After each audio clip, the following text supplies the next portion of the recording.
Waalaikumsalam warahmatullahi wabarakatuh.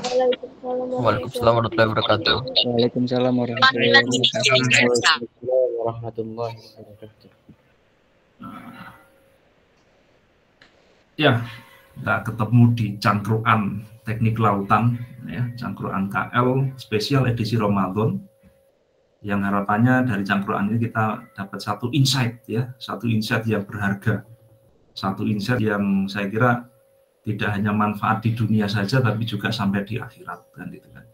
Karena juga spesial Ramadan, gitu kan, nah, spesial Ramadan. Dan ini saya kira satu forum yang spesial karena di prodi lain nggak ada cangkruan. Nah, yang ada cangkruan cuma di KL. Ya, yang namanya cangkruan loh ya. Nggak tahu kalau di prodi lain ada semacam forum seperti ini. Tapi saya yakin yang namanya cangkruan cuma di KL. Gitu ya. Nah, cangkruan kita hari ini pengen apa ya? Mengupas, ya kita bahas yang ringan-ringan gitu kan. Mahasiswa ini kan sukanya yang ringan-ringan. Nah, kalau ngopi gitu kan bahasnya kan. Kalau nggak game ya apa gitu, kalau apa masalah di kosan, masalah asmara gitu kan. Nah, kalau nggak masalah tugas gitu ya. Nah, pengennya yang ringan-ringan. Nah, dan insya Allah semua yang kita bahas sebenarnya ringan. Ya. Saya sebenarnya bahas di kelas itu selama ini kan ringan. Gitu kan. Nah, jadi saya pribadi ya, saya pribadi pengen memberikan satu insight, ya, memberikan satu ya, inspirasi. Semoga apa yang jadi harapannya di masa depan kita punya satu bekal gitu ya. Jadi tidak hanya apa yang kita pelajari di kelas saja. Karena segala sesuatu yang dipelajari di kelas itu kan kadang dalam tanda kutip ya, dia miskonteks, konteksnya hilang. Ya, jadi misalnya gini, misalnya saya ngajar di kelas, saya ngajar apa misalnya analisis struktur gitu ya, misalnya kan. Jadi karena saya ngajar analisis struktur, ya saya ngasih ilmu-ilmu dan ya syukur-syukur mahasiswa ini paham, ya suatu ketika bisa diterapkan. Jadi produk keinsinyuran yang bagus ya, misalnya jadi dermaga yang bagus, jadi gedung-gedung yang bagus misalnya kan seperti itu. Produk dari pengajaran saya analisis struktur. Tapi ya namanya juga sains ya. Sains ini kan dalam tanda kutip sesuatu yang gelas kosong. Gelas kosong ini bisa diisi apapun gitu ya. Nah, atau ibarat cangkul ya. Cangkul itu kan sebuah alat ya. Alat yang bisa digunakan untuk kebaikan tapi juga bisa digunakan untuk keburukan kan gitu kan. Makanya setiap tadi saya katakan ini miskonteks ya. Konteksnya hilang. Ya, supaya punya konteks makanya saya luruskan ya. Saya beri konteks di forum-forum seperti ini. Banyak banget. Jadi misalnya gini ya, hari ini ya boleh sering orang bilang masyarakatnya rusak kan gitu ya. Nah, masyarakatnya rusak. Jadi setiap pembangunan apapun hari ini ya kita nggak tahu ya. Misalnya ya katakanlah Mas Fahmi ini ya. Mas Fahmi ini ahli hidrodinamika ya. Suatu ketika dia bisa membuat jembatan. Ya, dia bantuin bikin jembatan laut gitu kan. Nah, sehingga jembatannya bagus, dilewatin banyak orang, bermanfaat. Gitu. Tapi apakah pasti bermanfaat? Apakah yang lewat di atas jembatan itu pasti dalam rangka kebaikan? Nah itu loh ya, kan belum tentu, kan itu. Bisa aja orang berangkat mabuk-mabukan itu lewat di atas jembatan itu, kan itu kan. Biasa aja orang mau beli narkoba, mau berbuat zina, ya macam-macam itu ya. Nah jadi macam-macam ya hari ini sistemnya. Ini mendukung orang yang macam-macam, orang yang dalam tanda kutip tadi melaksanakan berbagai macam maksiatan itu kan ternyata tidak terlalu dihukum hari ini. Gitu. Nah, makanya di sini saya ingin memberikan satu kesadaran bahwa apa yang kita pelajari di kelas tadi, yang berupa ilmu teknik kelautan tadi itu, ya supaya kita ingin berkah. Gitu. Jadi kita ingin, ya pasti kita profesional ya nanti. Kalau kita bikin jembatan ya yang bagus, bikin dermaga yang bagus. Tapi harus kita pilih-pilih dalam tanda kutip ya. Kita cari satu pekerjaan, kita cari satu lingkup pekerjaan yang memang membawa kita pada keberkahan. Keberkahan itu apa? Nanti kita pikirkan. Dan forum seperti ini saya kira juga positif ya, karena kalau kita lihat dari undang-undang pendidikan, undang-undang pendidikan tinggi, kalau kalian pernah buka ya, kalau nggak salah tahun 2012 di undang-undangnya, tujuan utama pendidikan tinggi itu apa? Sebenarnya tujuan utamanya itu adalah membentuk manusia yang bertakwa, ya, beriman dan bertakwa. Jadi itu yang pertama, gitu ya. Ya, baru tujuan-tujuan yang lain yang berikut-berikutnya itu adalah ya pengen jadi ahli ya, memberikan sumbangan impact dan sebagainya, memajukan bangsa dan sebagainya. Tapi yang tadi yang paling utama itu kita iman dan takwa tadi ya. Nah, jadi yang mau alam ya, kalau kita selama ini di kelas itu ya saya ngajar macam-macam itu, ada irigasi tambah, ada gelombang panjang ya kalau semester ini, mekanika bahan dan sebagainya. Ya, itu tadi saya katakan miskonteks ya. Atau bahasa gampangnya adalah ya belum tentu membawa pada takwa gitu loh ya. Nah, tidak berada pada kerangka takwa.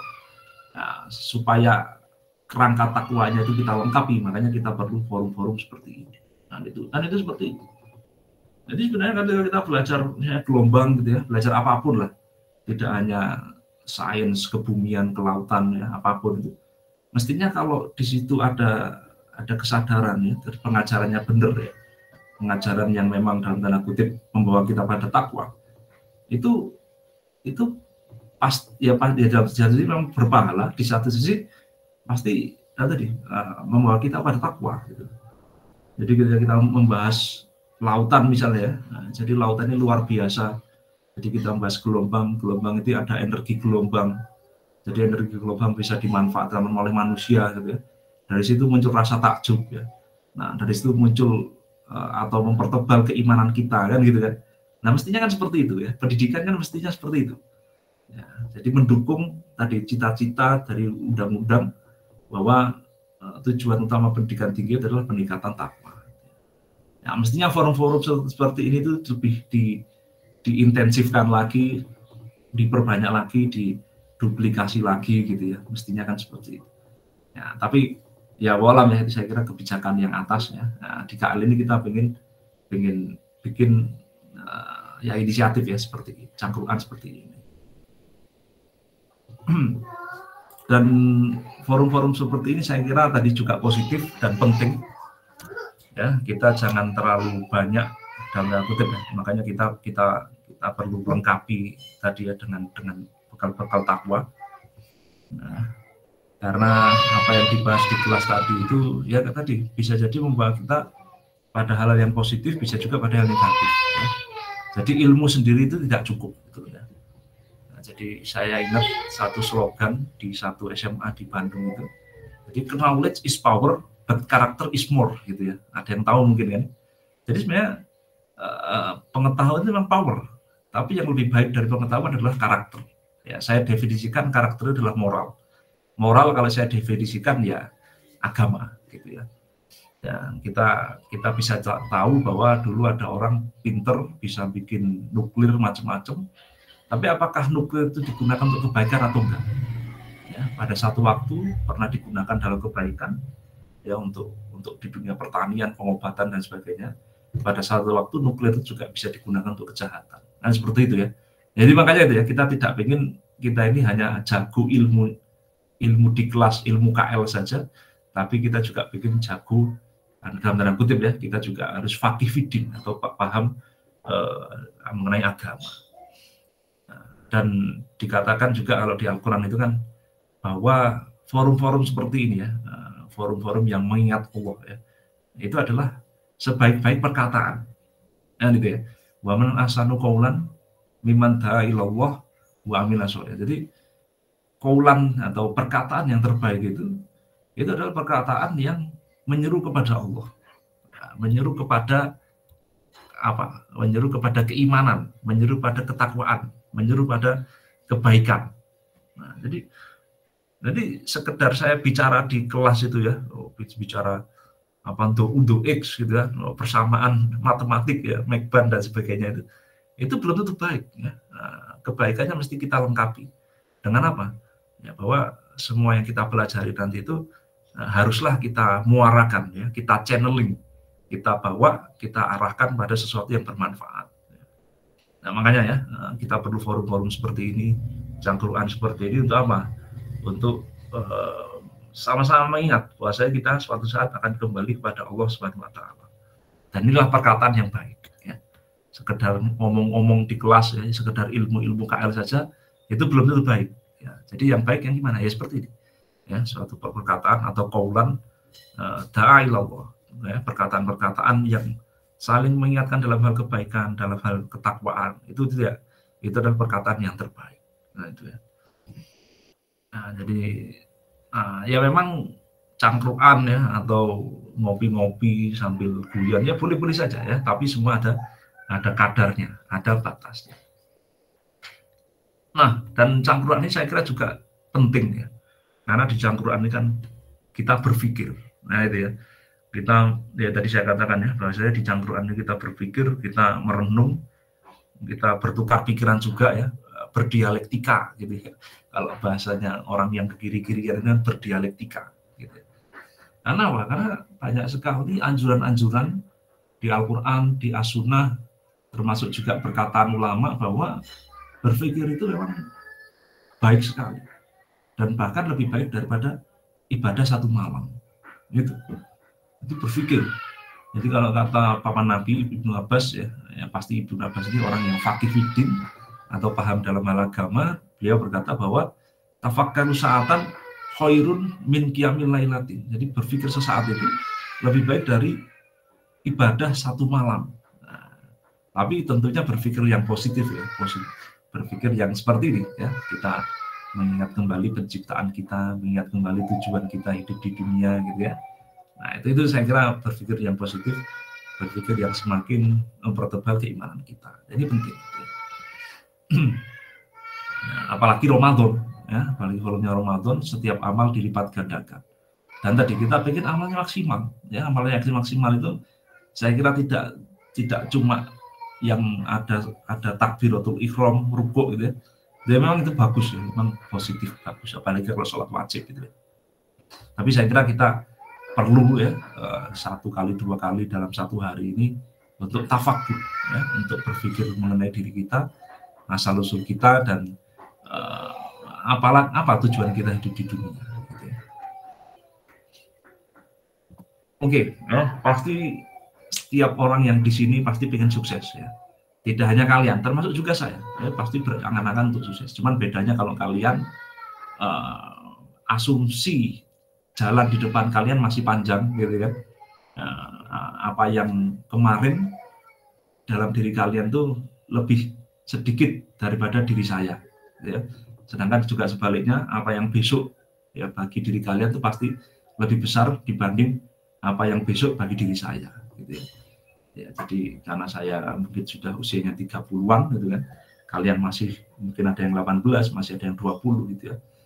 Nah, besok ya, ini secara hitung-hitungan manusia ya, namanya takdir kan pasti nggak ada yang tahu ya, tapi secara keumumannya manusia, besoknya kalian itu pasti lebih lama, lebih panjang daripada saya.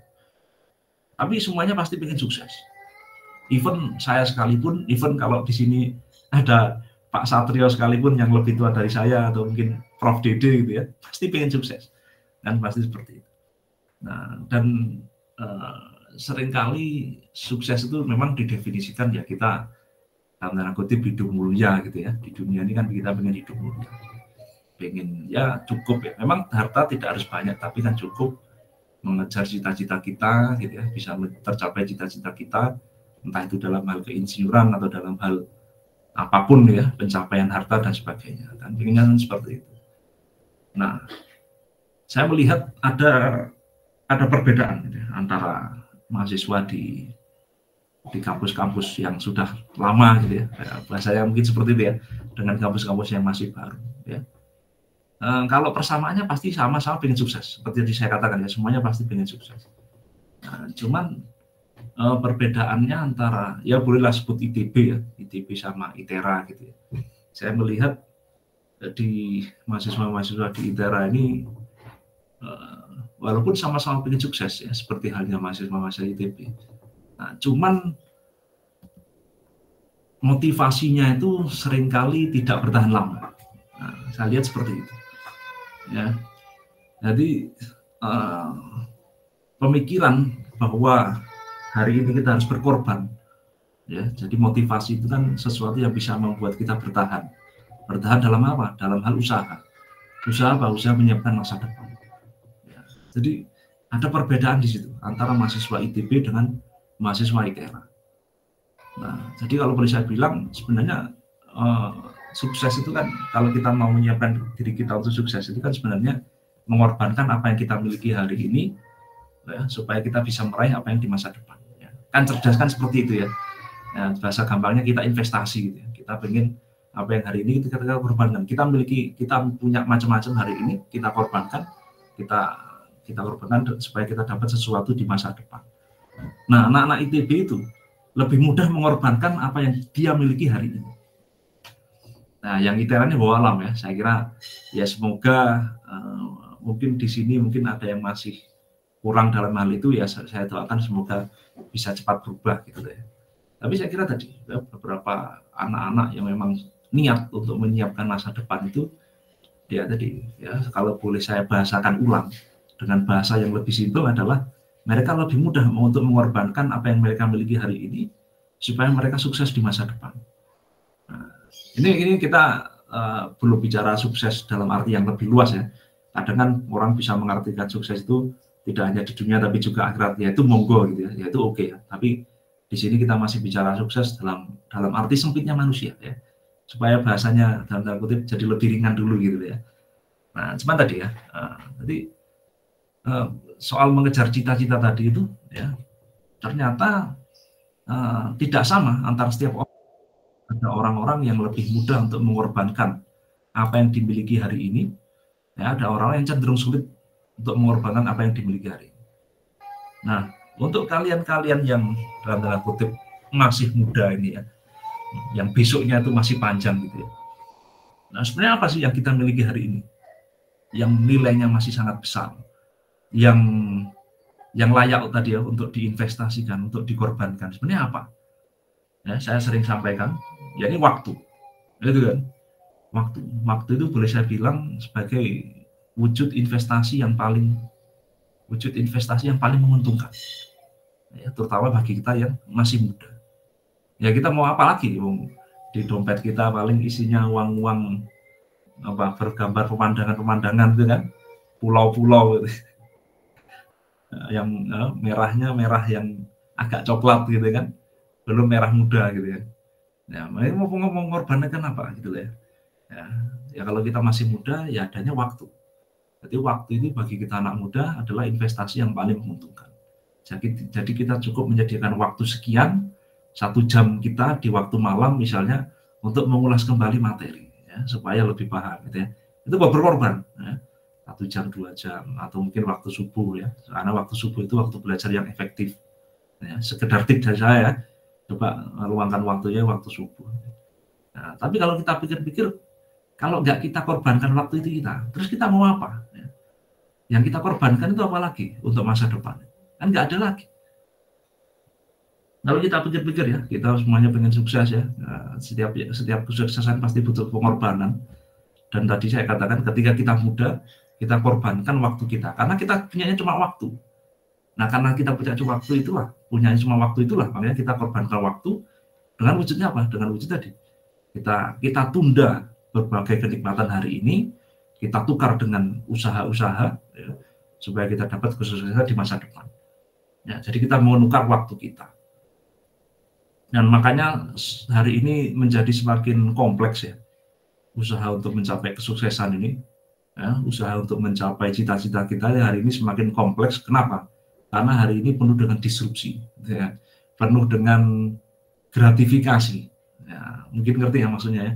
Gratifikasi itu semacam suap. Ya, jadi hari demi hari, menit demi menit kita ini disuap. Dengan apa? Ya sering saya katakan, dengan gadget.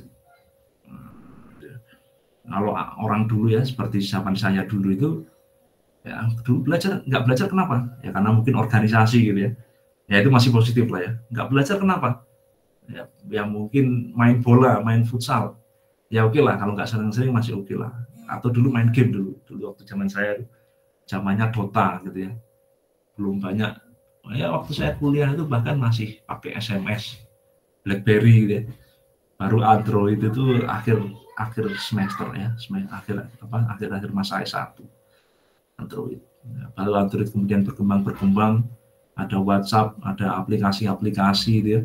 Yang aplikasi itu bisa suatu saat ya memberi suap kepada kita, memberi gratifikasi kepada kita. Untuk apa? Kita disuapin untuk apa? Untuk mengalihkan kita dari belajar. Nah, hari ini itu semakin kompleks. Kenapa? Karena suap-suap itu semakin banyak, semakin intens gitu dengan adanya gadget-gadget itu ya. Nah, makanya saya dalam tanda kutip sedikit maklum lah kepada mahasiswa-mahasiswa hari ini itu kadang ya wis ngono lah ya, pokoknya ning kelas itu kok angel gitu kan, kadang saya kira hari ini situasinya memang kompleks gitu ya. Dulu itu saya ketika S1 itu cukup mudah untuk belajar. Kenapa? Ya di satu sisi saya memang menyiapkan diri saya ya, di satu sisi memang saya ciptakan kondisi. Nah, itu kuncinya ya, cipta kondisi. Kita bikin lingkungan kita memang kondusif untuk belajar. Ya, dan sebenarnya kalian juga bisa menyontoh itu ya. Jadi saya sering lah ya, sering belajar bawa buku-buku tebal itu saya sengaja berangkat ke tempat yang lebih sepi. Ya, di sudut-sudut kampus yang lebih sepi misalnya ya. Atau saya duduk di asrama ya, cari di apartemen yang lebih sepi gitu ya. Itu saya asrama tapi bertingkat ya kayak apartemen gitu. Cari ruangan yang lebih sepi gitu. Saya sengaja diri saya untuk menciptakan kondisi yang memang kondusif untuk belajar.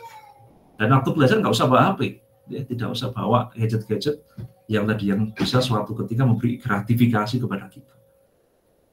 Kenapa? Karena tadi ya hakikatnya kita ini kan pengen korbankan waktu kita untuk belajar, untuk membekali diri kita dengan ilmu-ilmu teknik, supaya kita itu sukses di masa depan. Kan kita kan seperti itu. Nah, korbankan waktu itu untuk belajar. Nah, kalau kita belajar sambil ditemani HP ya, sambil ditemani tadi ya suap-suap ya dengan gratifikasi medsos itu dan sebagainya, ya terus kapan belajarnya? Akhirnya kan tidak ada yang dikorbankan. Korbannya apa? Karena kan memang ya, bermedsos ya, bergadget seperti itu memang asik gitu. Memang asik. Tapi kan ya kalau boleh saya bilang ya hampir tidak ada manfaatnya. Kan seperti itu. Nah, bagi mahasiswa yang tadi ya saya katakan di kampus-kampus yang memang sudah tua ya, sudah lama, mereka cukup mudah untuk mengorbankan itu semua.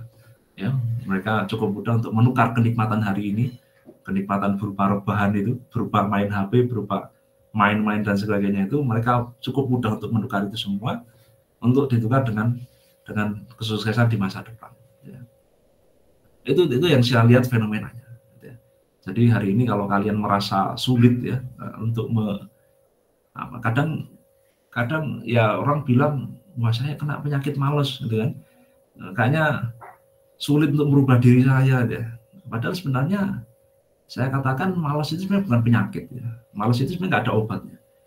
Karena hakikatnya sebenarnya ketika kita malas itu sebenarnya kita cukup kerjakan saja. Gitu. Jadi apa obatnya malas ya nggak ada ya. Jadi ketika malam-malam gitu ya, kenapa kita lebih memilih untuk main daripada belajar misalnya. Sebenarnya kalau mau kita cari obatnya ya kerjakan aja pokoknya, gitu ya. Nah, jadi sebenarnya malas itu soal mindset sebenarnya.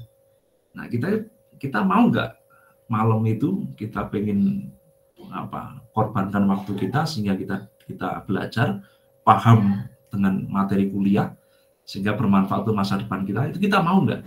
Kalau maunya sekedar mau itu rawan tuh ya. Nah, itu bisa mudah sekali terdistraksi tadi dengan berbagai macam hiburan-hiburan sesaat ya.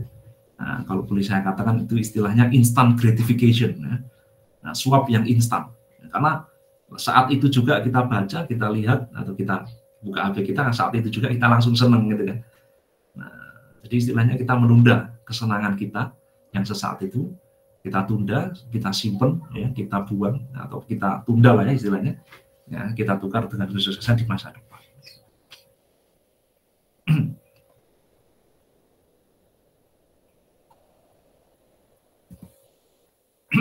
Ya itu sedikit motivasi intermezzo mengenai kesuksesan. Ya saya kira panjang sekali kalau kita bicara mengenai kesuksesan, bicara mengenai pengorbanan gitu kan. Jadi saya sering sampaikan juga ke mahasiswa kemarin tahun lalu kalau nggak salah ya, waktu SP analisis struktur ya. Ya saya sampaikan ya, bahkan saya tulis tuh di buku tulisnya mereka itu bahwa kalau kita pengen sukses itu sebenarnya kita ingat-ingat nasihat dari Imam Syafi'i ya, ulama yang sangat terkenal namanya Imam Syafi'i, bahwa kalau kamu tidak tahan dengan lelahnya belajar, maka kamu harus siap dengan perihnya kebodohan. Nah, ya kalau katanya Cak Nun itu ya, kita ini sebenarnya tinggal milih aja, kita mau sengsara hari ini atau sengsara besok kan gitu kan. Nah, kita mau sengsara hari ini atau sengsara besok. Jadi kalau kata Imam Syafi'i, kalau kamu tidak tahan lelahnya belajar, maka kamu harus siap untuk menanggung perihnya kebodohan. Ini saya kira worth it ya, kita korbankan waktu kita hari ini. Waktu kita itu murah kan, namanya kita ini anak muda ini kan, kita itu kan hari-hari kita ini kan belum bisa kita nilaikan dengan uang, atau kalau kita nilaikan kan kecil sekali. Makanya hari-hari yang waktu-waktu yang kita miliki ini ya paling bagus kita investasikan untuk apa? Untuk belajar, untuk menggapai masa depan. Nah, tapi sebenarnya kalau kita bicara masa depan, nah ini yang lebih penting ya. Masa depan ini kan panjang gitu ya. Ada masa depan yang sifatnya masih dalam konteks dunia hari ini, ya, ruang dan waktu fisika yang kita pelajari di kuliah ini ya. Sukses yang batasnya adalah dunia hari ini. Nah, ada lagi sukses masa depan, sukses yang beyond, yang melampaui dunia ini, ya boleh dikatakan sukses akhirat gitu ya. Nah sekarang kita lihat yang lebih pasti kita hadapi itu yang mana gitu ya. Nah, untuk ya katakanlah boleh dikatakan kita hidup di dunia ya, kita kuliah, lulus, kerja macam-macam itu sampai sukses mungkin dia usia 30-an, meniti 40-an, mungkin usia 50-an. Nah, sekarang pertanyaan yang lebih mendasarnya, yang lebih pasti yang mana? Kita akan mencapai usia 50-an atau kita menghadap Allah Subhanahu wa taala nanti di akhirat. Nah, itu kan. Bahasa gampangnya seperti itu ya. Nah, sebenarnya yang lebih pasti itu kan kita nanti akan menghadap Allah Subhanahu wa taala di akhirat. Kan seperti itu. Kita belum tentu mencapai usia 50-an. Itu sudah kita pahami bersama ya, saya kira kan seperti itu. Nah, usia 25 aja kita juga belum tentu. Ya, takdir kan sih nggak ada yang tahu. Ya. Tapi saya kira yang lebih pasti adalah kita ini suatu ketika akan menghadap Allah SWT. Nah, pertanyaannya kemudian, ya kalau kita mau logis, ya, kita lebih serius yang mana mestinya? Kita siapkan yang pasti atau yang nggak pasti? Ya, kita siapkan yang tadi nanti usia 40-an, 50-an, atau yang nanti ya hari akhirat nanti. Ya jawabannya saya kira sudah jelas ya. Ya silakan kalian jawab sendiri ya. Kita jawabnya kita siapkan yang pasti ya.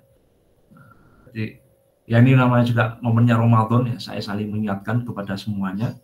Ya untuk apa? Untuk saling kita menyiapkan ya. Masa depan itu saya kira tidak hanya ada usia 40-an 50-an ya, ada masa depan yang lebih penting untuk kita siapkan. Ya ini apa? Masa depan nanti setelah kita mati, kita menghadap matinya pun juga nggak tahu ya. Usia 25, usia 30 ya. Nah setelah mati itulah kehidupan yang abadi ya. Nggak setelah itu nggak ada lagi ya. Nah, sudahlah pasti dan kehidupannya abadi. Maka saya kira orang yang cerdas itu adalah orang yang menyiapkan tuh hari-hari itu. Saya kira seperti itu. Nah tapi ya garis bawahnya juga ya yang nyambung ke teknik lautan ya. Saya kira untuk menyiapkan hari itu, apakah mesti semua orang harus jadi ulama? Nah ini saya kira yang mulai menarik gitu ya. Apakah semua orang harus jadi ulama, ahli musola gitu ya, ahli masjid? Nah, apakah seperti itu? Ya saya pernah bicara ini sama Faiz gitu ya, atau sama Fahmi. Gimana, Faiz? Apakah menyiapkan menyiapkan akhirat itu pasti menjadi ulama atau menjadi ahli musola, marbot gitu ya? Apakah harus seperti itu gitu ya? Coba gimana Faiz? Atau Hadir Pak. dulu pernah kita bicarakan ini dulu. Gimana Faiz? Ini sekedar pandangannya lah ya. Oh iya Pak. Menurut saya ya tergantung ini sih Pak. Kebermanfaatan balik lagi Pak. Kebermanfaatan kemaslahatan terhadap umat gitu. Lebih signifikan yang mana gitu prioritas. Jadi kemaslahatan yang lebih maslahat terhadap umat yang mana gitu. Ya, terima kasih ya. Ya, jadi kira-kira itu ya. Saya kira untuk kita sukses di akhirat nanti sebenarnya tidak harus jadi ulama ya. Memang kita harus paham fikih-fikih sholat dan sebagainya, itu harus ya, namanya juga wajib ya. Paham fikih puasa ya, namanya juga wajib. Nah, tapi pada kadar tertentu gitu ya, sampai kita bisa sempurna melaksanakan kewajiban itu. Tapi jangan lupa ya, namanya kita ini kan hidup bermasyarakat. Masyarakat ini kan mesti butuh macam-macam ya. Harus ada yang ahli pemerintahan, harus ada yang ahli hukum, harus ada ahli sosial, ahli matematika, ya kan? Ahli jalan, ahli pelabuhan dan sebagainya. Yang kalau itu semua ada lengkap ya, masyarakat akan terjamin kemaslahatan. Ya, apalagi kalau masyarakatnya berada dalam satu sistem yang berkah, gitu, seperti itu ya. Nah, tapi saya kira tadi untuk kita berkontribusi pada masyarakat itu sebenarnya tidak cuma dalam ya kontribusi yang berkah loh ya. Dalam konteks keislaman itu tidak harus kita ini menjadi ulama atau menjadi pengurus masjid, ahli musola, ahli marbot gitu ya. Tidak mesti seperti itu. Ya. Bisa juga kita menjadi ahli teknik kelautan itu bisa menjadi amal bagi kita. Itu. Nah, ini yang kadang tidak dipahami oleh banyak orang ya. Jadi seolah-olah kalau kita belajar di kelas, belajar teknik itu seolah-olah lebih dosa ya, daripada belajar di pesantren. Dan kadang seperti itu. Padahal nggak seperti itu.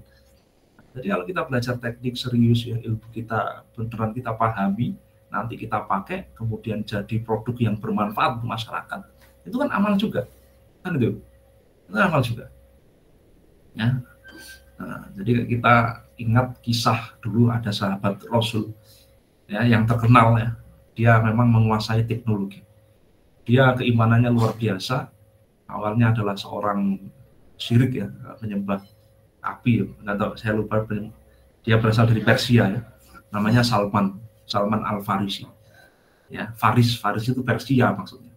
Jadi namanya Salman Al-Farisi. Dia dari Persia, mencari kebenaran sampailah dia ke Madinah, bertemu sahabat dan Rasul. Di situ dia masuk Islam. Ceritanya panjang sebenarnya, tapi singkat cerita sahabat Salman ini dia namanya juga orang Iran ya, orang Persia itu kan pinter-pinter. Dia menguasai teknologi. Banyak sekali produk-produk keinsinyuran dia yang digunakan untuk kemaslahatan umat, sehingga jadilah Islam itu besar tegak di Jazirah Arab dan terus membesar gitu ya. Jadi makanya Salman Al-Farisi ini boleh dikatakan bapak teknologinya umat Islam kan gitu ya. Makanya masjid di ITB itu, kalau ada yang pernah ke sana ya, yang namanya Masjid Salman ITB, untuk mengenang sahabat Salman. Salman ya, memang sahabat Salman ini memang ya dekat dengan Rasul ya, pasti juga paham agama. Tapi saya kira garis bawahnya bukan itu. Saya kira garis bawahnya adalah kita butuh orang-orang yang ahli keinsinyuran, ahli macam-macam keinsinyuran itu di tengah masyarakat. Ya. Untuk apa? Untuk menyelenggarakan berbagai macam pengaturan ya, berbagai macam pemeliharaan urusan masyarakat. Itu dibutuhkan. Coba kalau semuanya ahli bahasa Arab atau ahli pesantren gitu ya, jadi guru pesantren, terus yang bikin jembatan siapa? Terus yang bikin jalan, yang bikin pelabuhan, yang bikin pipa bawah laut gitu ya, kerjaannya satria gitu. Yang bikin pipa bawah laut siapa? Gitu. Padahal kan penting pipa mengalirkan air ke masyarakat ya, supaya airnya itu penting sekali, namanya juga air gitu ya, untuk hidup ya, untuk bersuci juga gitu ya, untuk ibadah juga air gitu ya. Nah, terus siapa kalau tidak ada penguasai? Nah, jadi saya kira kita perlu pahami ini ya, mindset seperti ini. Jadi memang sebenarnya tidak perlu ada dikotomi, tidak perlu ada pemisahan, ada ilmu yang lebih akhirat ya, ada ilmu keduniaan. Nah, itu sebenarnya kan ya itu panjang lah ya. Itu sebenarnya permasalahan problem dari barat sebenarnya. Itu problem di masyarakat barat. Kalau di masyarakat Islam saya kira tidak seperti itu. Tapi itu nanti kita jadi bahasan di suatu saat lah ya. Tapi tadi ya sebenarnya tidak ada dikotomi. Ya, jadi mestinya kalau kita belajar Mekban, belajar Anstruk dan sebagainya itu kalau memang kita niatnya ikhlas, itu pahala juga kok. Dan kalau kita paham ya, ilmunya kita pahami, memang struggle sekali ya belajar Mekban ya. Di sini ada yang pengalaman nggak belajar Mekban ya? Itu belajar 1 jam cuma dapat 1 halaman ya. Ya saya sendiri pengalaman ya, saya dulu juga pernah S1 kan gitu ya. Tapi kan ya tadi kalau kita niatnya ikhlas dan suatu ketika kita pengen ilmu Mekban, ilmu Anstruk ini kita gunakan untuk membuat produk-produk keinsinyuran sehingga bisa bermanfaat itu kan luar biasa amalnya gitu loh ya. Nah itu juga akhirat juga sebenarnya ya. Ya memang akhirnya memang kita butuh niat gitu ya. yang makanya kita harus niat setiap kuliah saya sarankan kepada mahasiswa sekalian itu untuk ya kita itu punya wudhu gitu ya supaya barokah gitu ya, punya wudhu. Memang dalam tanda kutip memang apa hubungannya wudhu sama ilmu teknik gitu ya. Itu ada ya, coba aja ya, itu ada. Saya sendiri sudah menerapkan gitu ya. Itu juga niat tadi, doa, niat ya, jadi ya sebenarnya kita itu ya kita lihat contohnya ya, teladannya kan ulama-ulama dulu ya, itu aja teladan. Saya lihat ulama dulu itu kan bisa baca kitab itu dalam 1 malam ya, dia tamatkan 1 kitab, 2 kitab dan nempel gitu ya, yang dipelajari itu nempel ya, karena emang dulu sistemnya mendukung sekali ya untuk di masyarakat Islam itu. Untuk belajar itu mendukung. Hari ini itu kan macam-macam wis ya, yang kita makan aja belum tentu halal gitu ya, kita makan pinggir jalan beli sempol gitu ya, walam beneran ayam atau apa gitu kan. Nah, jadi hari ini memang harus ekstra hati-hati. Tapi tadi ya saya sendiri, saya pribadi punya tips, kita ikut teladan kita ya, ulama-ulama dulu itu kalau belajar itu ya gitu, harus punya wudhu dan niat gitu ya. Dan ya tadi ya itu dalam 1 malam akhirnya dapat banyak gitu ya, dapat banyak ya. Dan kalau bisa ya sekedar tips juga ya, usahakan belajar itu pas subuh-subuh gitu ya. Karena kalau malam itu sudah capek sekali ya, malam itu kan kalau dulu waktu S1 itu orang-orang bilang jam beko gitu ya, jam beko ya, memang nggak efektif ya. Malam itu paling buat mengerjakan tugas-tugas yang sifatnya nggak terlalu mikir gitu. Seperti tugas-tugas yang pakai komputer itu, atau gambar kan seperti itu kan. Nah, materi-materi yang rumit-rumit itu biasanya saya pelajari waktu subuh. Nah, itu lebih efektif. Saya sering ya, bahkan saya baca textbook bahasa Inggris dulu waktu tingkat 1, tingkat 2 namanya juga ya sama lah, kita semua kan bahasa Inggrisnya juga masih belajar gitu ya. Nah, tapi mau belajar, saya dulu mau belajar. Walaupun ketemu textbook bahasa Inggris, ya hadapi dulu aja. Memang akhirnya sambil belajar teknik, sambil belajar kamus bahasa Inggris gitu, butuh waktu yang sangat banyak, ya hadapi aja. Ya kembali ke yang tadi itu. Toh waktu kita S1, waktu kita masih muda itu apalagi yang mau kita korbankan gitu. Kalau bukan waktu itu apalagi. Nah itu ya, apalagi ya. Jadi waktu itu adalah, kalau kita masih muda itu adalah investasi yang terbaik. Nah, jadi seperti itu. Nah, jadi tadi ya, kita ingin ilmu kita ini bermanfaat buat masyarakat, dan disitulah kemudian amal kita. Nah, jadi kalau kita punya ilmu bagus, ya, ilmunya bermanfaat jadi produk itu, ya tadi kita bisa teknik kelautan ya, jadi pelabuhan, jadi pengeboran offshore gitu ya, jadi pipa bawah laut, mengalirkan air, mengalirkan kabel informasi dan sebagainya. Dan itu kita niatkan untuk amal ya, amal soleh. Amal soleh itu harus niat loh ya. Kalau nggak niat, itu nggak akan dicatat sebagai amal soleh. Ya niat aja, niat beramal soleh, melakukan membuat produk keinsinyuran yang bermanfaat buat masyarakat untuk membantu akhirat kita gitu ya. Itu insya Allah akan dicatat sebagai pahala. Gitu ya. Makanya saya sering sampaikan bahwa kita di KL ini atau belajar serius ya, belajar serius itu sebenarnya jangan dipikir hanya sekedar ST, dapat gaji, hidup enak. Itu saya kira receh ya, receh sekali. Itu buang-buang pikiran seperti itu ya. Sekedar ST, dapat kerja enak, itu kalau boleh saya katakan itu kan sebenarnya mirip binatang. Kenapa? Karena binatang itu kan yang ada di pikirannya kan hidup enak aja. Hidup enak aja. Ya mungkin bedanya kalau binatang nggak perlu ST dulu ya, nggak perlu sekolah dulu ya. Nah, tapi kan sama, goalnya kan sama, cari makanan, cari pasangan hidup gitu ya, memuaskan nafsu biologis dan sebagainya ya. Nah, jadi kita beda level ya, kita ini manusia. Ya. Jadi kita ya kuliah itu bukan sekedar cuma ST kerja era, bukan itu. Ya. Jadi ada hal besar yang ingin kita wujudkan. Ya. Kita ingin membuat produk-produk keinsinyuran yang bermanfaat buat masyarakat kan itu, untuk mengisi ya, sering saya katakan di kuliah juga ya, mengisi pos-pos pembangunan yang memang hari ini kosong, yang memang hari ini dibutuhkan. Silakan cek datanya ya. Kita Indonesia ini memang kekurangan insinyur, kekurangan insinyur sipil, kekurangan insinyur kelautan dan sebagainya, kekurangan. Ya. Kita ingin isi pos-pos itu supaya apa? Supaya yang dikerjakan di Indonesia ini dikerjakan oleh orang Indonesia sendiri. Kalau dikerjakan oleh orang Indonesia sendiri, insya Allah manfaatnya lebih besar. Ya. Karena ya pernah saya sampaikan ya, saya buat simulasi. Ya. Kalau suatu produk keinsinyuran itu kita harus mendatangkan orang dari luar itu, pertama pasti mahal, ya kan?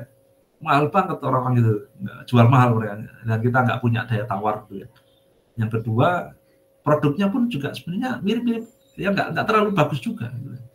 Kadang malah kita lebih bisa bikin yang lebih bagus karena kita kan ngerti kondisi Indonesia gitu. Nah, nanti di 23 April saya akan mengisi forum yang cukup besar di FTIK, Mimbar Akademik ya. Mimbar Akademik ini mengumpulkan orang seluruh FTIK, kita bicara keinsinyuran yang 23 April nanti temanya teknik kelautan. Nanti akan di situ nanti saya jadi narasumber, kita bicara masalah giant seawall, tembok laut. Nah, itu ya, kita kupas tuntas ya, jangan sampai seawall ini dibikin di Indonesia tapi dengan keilmuan luar yang sebenarnya jauh dari konteks Indonesia, yang justru malah merugikan kita sendiri gitu ya. Nanti ya, insya Allah tanggal 23 April. Mungkin itu kalau paparan dari saya, ya bukan paparan ya, sedikit pantikan, sedikit pemantik dari saya. Ya monggo kalau dari teman-teman rekan-rekan ini ada tanggapan atau berbagi pikiran juga gitu ya, silahkan gitu ya. Kelamaan sebenarnya, harusnya tadi saya cukup 30 menit. Dan tadi ya namanya juga online ini kan kadang ngalor ngidul ya. Ada godaan untuk ngalor ngidul. Monggo kalau ada unek-unek, kalau ada yang belum dipahami ya juga silakan. Atau suatu ketika kita nanti ketemu offline gitu kan, sambil ngopi-ngopi gitu. Jadi supaya nyantai. Jadi kalian tuh dulu masuk ITERA kan bayangannya kuliah serius ya. Nah itu mestinya kita tinggalkan. Kita kuliah itu maksudnya tegang gitu ya. Kita memang kuliah serius ya, tapi jangan sampai tegang. Kita pengen kuliah itu terbentuk ada semacam kehangatan ya, antara setiap sivitas ada kehangatan. Masih nggak ini? Coba lihat dulu. Nanti abis ini dilihat ya. Ya wes, kalau emang nggak ada yang disampaikan ya karena namanya juga online ya, ada kesulitan nanti. Ada kasih ini. Ya kan kita sambung di forum cangkruan di bulan depan mungkin ya. Kalau bisa offline lah ya, offline kita di lab sambil ngopi. Gitu. Kalau mau di luar, kata nggak semua bisa itu masalahnya. Malam-malam ya, malam-malam yang perempuan nggak bisa ikut gitu kan. Itu demikian dari saya ucapkan terima kasih. Kita akhiri dengan doa kifaratul majelis. Subhanallahumma wa bihamdika asyhadu an la ilaha illa anta astaghfiruka wa atubu ilaik. Assalamualaikum warahmatullahi wabarakatuh. Monggo silakan berbuka ya. Ini saya sudah mau adzan nih di malamnya. Oke ya. Sehat-sehat teman-teman. Warahmatullahi wabarakatuh.